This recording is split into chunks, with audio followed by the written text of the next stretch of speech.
Assalamualaikum warahmatullahi wabarakatuh. Salam kenal, saya Fitria Ningsi, mahasiswa Universitas Terbuka, jurusan PGSD, semester 8. Baiklah, pada kesempatan kali ini saya akan mensimulasikan pembelajaran kelas rangkap tipe 333 yang berarti 3 tingkatan kelas, 3 mata pelajaran, serta 3 ruang kelas.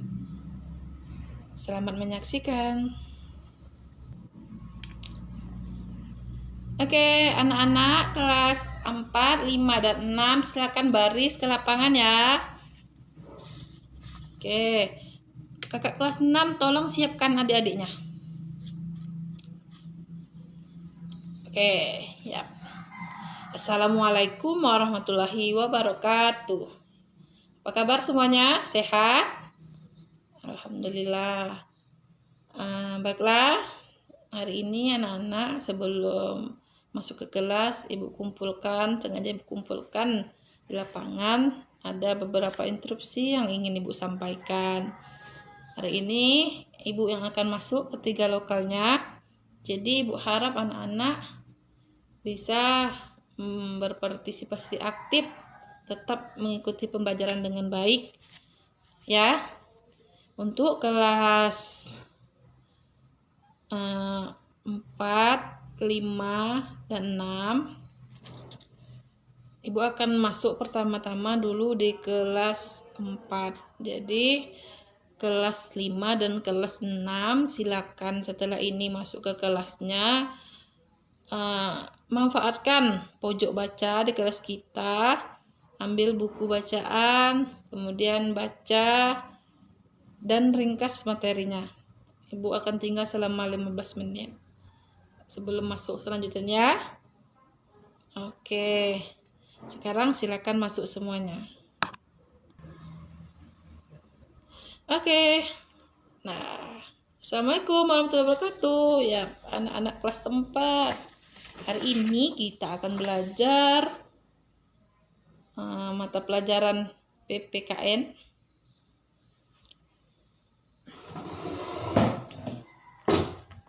Oke, ada yang tidak hadir? Hadir semua? Iya. Baiklah, kita akan belajar materi PPKN, yaitu materinya mengenal lambang sila-sila Pancasila.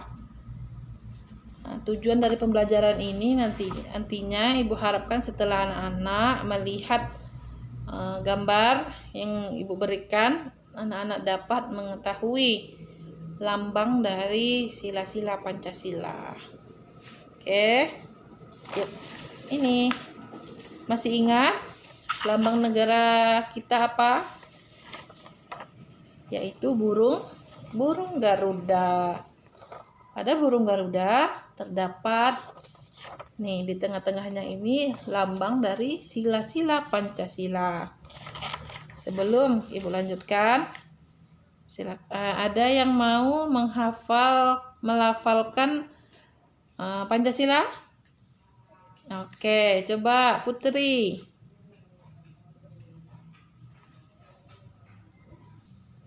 Iya, terima kasih ya Putri. Mari. Jadi, sila Pancasila, sila yang pertama itu ketuhanan yang Maha Esa. Berdasarkan gambar yang diberikan ini, ada yang tahu lambangnya yang mana ketuhanan yang Maha Esa? Ayo. Iya, lambangnya adalah bintang. Kemudian yang kedua adalah kemanusiaan yang adil dan beradab. Dilambangkan dengan apa? Ada yang tahu? Dilambangkan dengan rantai. Yang ketiga, Persatuan Indonesia. Dilambangkan dengan apa anak-anak? Pohon beringin. Kerakyatan yang dipimpin oleh hikmat kebijaksanaan dalam permusyawaratan perwakilan. Ayo, gambarnya apa? Lambangnya.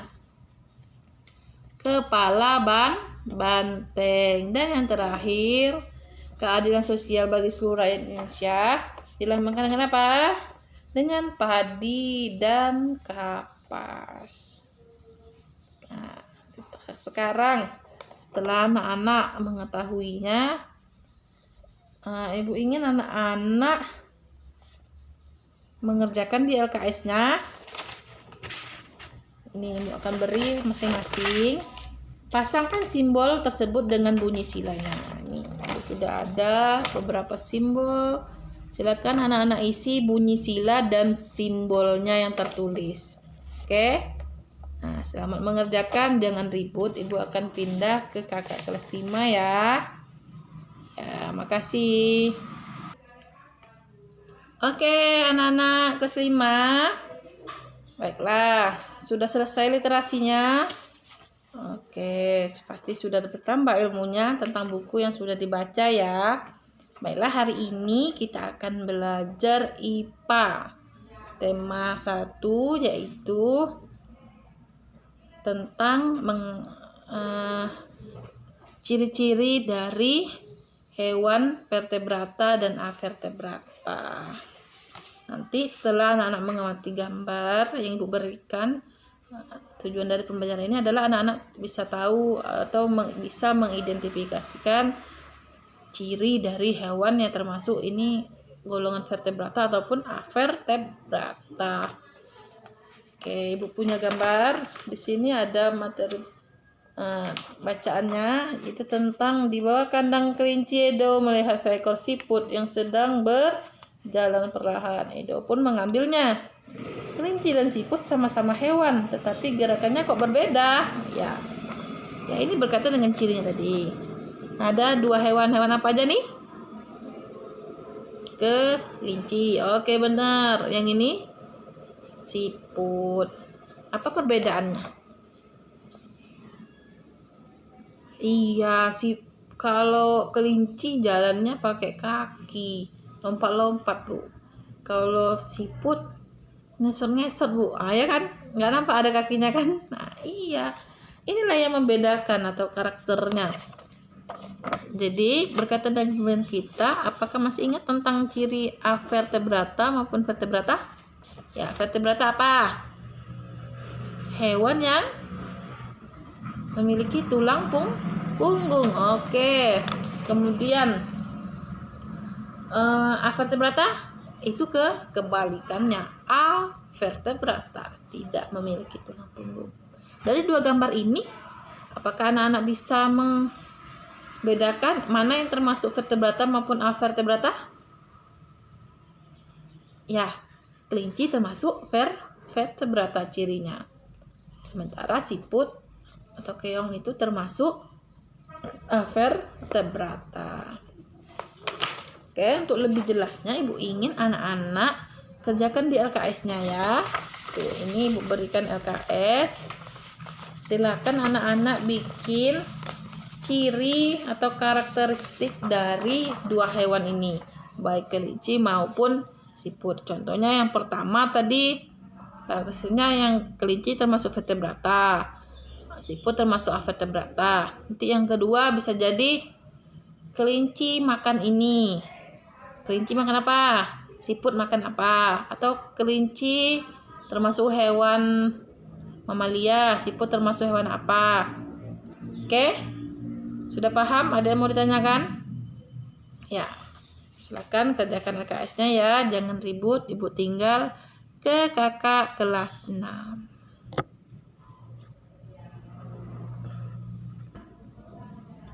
Ya, assalamualaikum warahmatullahi wabarakatuh. Halo.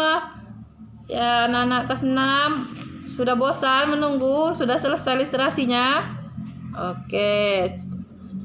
Setelah kalian membaca tadi, apa informasi yang kalian dapat? Ya, kamu tentang baca buku apa tadi? Buku teks. Oke, tentang belajar yang bagus. Ya, literasi itu bagus sekali anak-anak. Kalau kita nggak literasi di sini dalam artian bukan hanya sekedar membaca. Kita harus tahu apa yang kita baca, apa isi dari bacaan tersebut ya. Makanya tadi ibu suruh anak-anak bikin ringkasan apa yang dibaca. Baiklah, hari ini kita akan belajar bahasa Indonesia tentang ciri-ciri kalimat efektif. Baik, tujuan pembelajaran kali ini nanti setelah anak-anak membaca teks yang Ibu berikan, yaitu khususnya di sini teks perjuangan mempertahankan kemerdekaan Indonesia, anak-anak bisa menyebutkan ciri atau mengidentifikasi ciri kalimat efektif ataupun yang tidak efektifnya. Kemudian anak-anak bisa menuliskan peristiwa-peristiwa yang berkaitan dengan perjuangan bangsa Indonesia dalam mempertahankan kemerdekaannya. Oke, silakan buka buku tema satunya. Untuk subtema 2 itu bekerja sama mencapai tujuan. Halaman 10 ya. Siapa yang mau baca? Oke, terima kasih. Ani, silakan baca ya. Oke, terima kasih sudah membaca. Dari hasil bacaan tadi, di situ ada tabel atau diagram. Untuk mengetahui isi dari bacaan yang kita baca, kita bisa menggunakan 6 pertanyaan. Mulai dari apa, mengapa, siapa, di mana, kapan, bagaimana. Nah, dari teks perjuangan mempertahankan kemerdekaan Indonesia, kita bisa tahu di sini lanjutan teksnya yaitu tentang pertempuran Surabaya. Untuk lebih pahamnya, Ibu ingin anak-anak mengerjakan di LKS tentang teks pertempuran Surabaya, lanjutannya di bawahnya terkait 6 pertanyaan ini. Ibu ingin anak menggunakan kalimat efektif untuk menjabarkan dari paragraf tadi. Oke, masih ada yang bingung? Oke. Masih ingat kalimat efektif kan? Iya, kalimat efektif itu memiliki ciri apa? Terdiri atas subjek, predikat dan objek, atau minimal terdiri atas subjek dan predikat. Kemudian yang kedua cirinya apa lagi?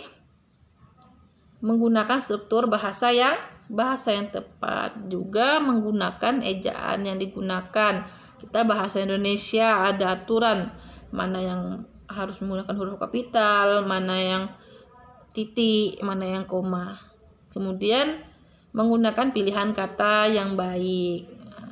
Oke, ya, silakan kerjakan LKS-nya. Masih ada yang belum jelas? Oke, sudah jelas. Kerjakan ya. Ibu kasih waktu 10 menit.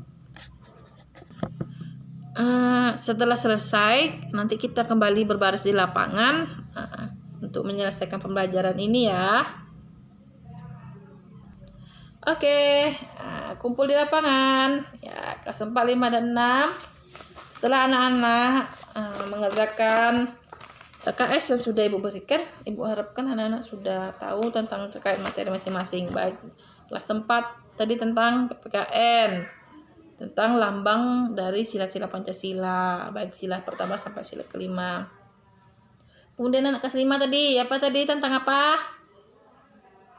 Ayo, tentang apa? IPA, tentang ciri dari hewan avertebrata maupun vertebrata, dan hewan-hewan lain apa yang termasuk di dalamnya ya. Kemudian kelas 6,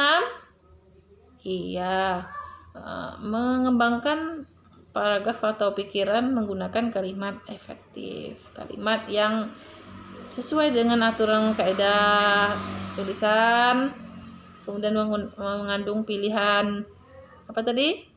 Pilihan kata yang baik, serta menggunakan bahasa Indonesia yang baik. Oke, demikian pembelajaran kita pada hari ini. Walaupun belum maksimal, nanti kalau ada anak-anak yang masih belum paham, bisa melapor sama Ibu, kasih pertanyaannya, nanti Ibu jawab. Ya, Sekian pembelajaran kita pada hari ini. Semoga anak-anak selalu tetap keadaan sehat walafiat, beraktivitas. Jangan lupa mengulang pembelajarannya lagi di rumah. Dan satu penting, literasi adalah mengembangkan pemikiran kita. Kalau tidak literasi, mau jadi apa? Dapat ilmu dari mana? Literasi bisa dari mana saja, mulai dari buku, dari tontonan, ataupun sekarang bisa menggunakan media internet. Assalamualaikum warahmatullahi wabarakatuh.